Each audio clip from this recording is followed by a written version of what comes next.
Ezekiel chapter 18. The one who sins will die. The word of the Lord came to me. What do you people mean by quoting the proverb about the land of Israel? The parents eat some sour grapes, and the children's teeth are set on edge. As surely as I live, declares the sovereign Lord, you will no longer quote this proverb in Israel. For everyone belongs to me, the parent as well as the child, both alike belong to me. The one who sins is the one who will die. Suppose there is a righteous man who does what is just and right. He does not eat at the mountain shrines or look at the idols of Israel. He does not defile his neighbor's wife or have sexual relations with a woman during her period. He does not oppress anyone, but returns what he took in pledge for a loan. He does not commit robbery, but gives his food to the hungry, and provides clothing for the naked. He does not lend to them at interest or take a profit from them. He withholds his hand from doing wrong and judges fairly between two parties. He follows my decrees and faithfully keeps my laws. That man is righteous, he will surely live, declares the sovereign Lord. Suppose he has a violent son who sheds blood or does any of these other things, though the father has done none of them.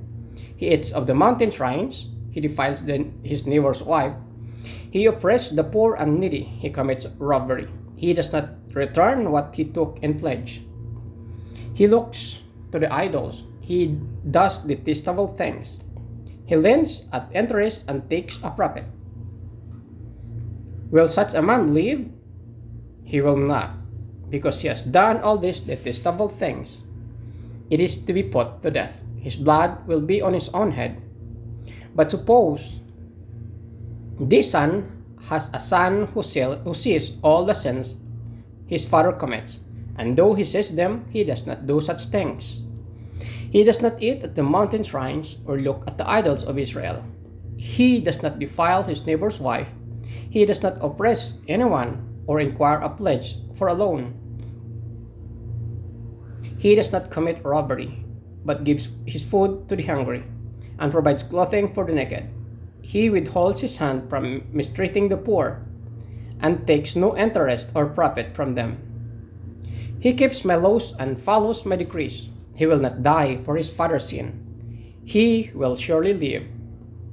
But his father will die for his own sin, because he practiced extortion, robbed his brother, and did what was wrong among his people.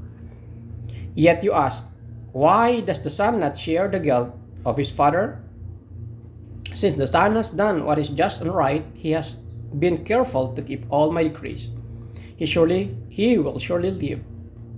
The one who sins is the one who will die. The child will not share the guilt of the parent, nor will the parent share the guilt of the child. The righteousness of the righteous will be credited to them, and the wickedness of the wicked will be charged against them. But if a wicked person turns away from all his sins they have committed and keeps all my decrees and does what is just and right, that person will surely live. They will not die. None of the offenses they have committed will be remembered against them. Because of the righteous thing they have done, they will live. Do I take my pleasure in the death of the wicked? Declares the sovereign Lord. Rather, am I not pleased when they turn from their ways and live? But if a righteous person turns from their righteousness and commits sin and does the same detestable things the wicked person does, will they live? None of the righteous things that person has done will be remembered. Because of the unfaithfulness they are guilty of, and because of the sins they have committed, they will die. Yet you say, the way of the Lord is not just. Hear you Israelites. Is my way unjust? Is it not your ways that are unjust? If a righteous person turns from their righteousness and commits sins, they will die for it. Because of the sin they have committed, they will die. But if a wicked person turns away from the wickedness they have committed and does what is just and right, they will save their life. because they consider all the offenses they have committed and torn away from them. That person will surely live, they will not die. Yet the Israelites say, the way of the Lord is not just. Are my ways unjust? People of Israel, is it not your ways that are unjust? Therefore, you Israelites, I will judge each of you according to your own ways, declares the sovereign Lord. Repent, turn away from all your offenses, then sin will not be your downfall. Rid yourself of all the offenses you have committed, and get a new heart and a new spirit. Why will you die, people of Israel? For I take no pleasure in the death of anyone, declares the sovereign Lord. Repent and live.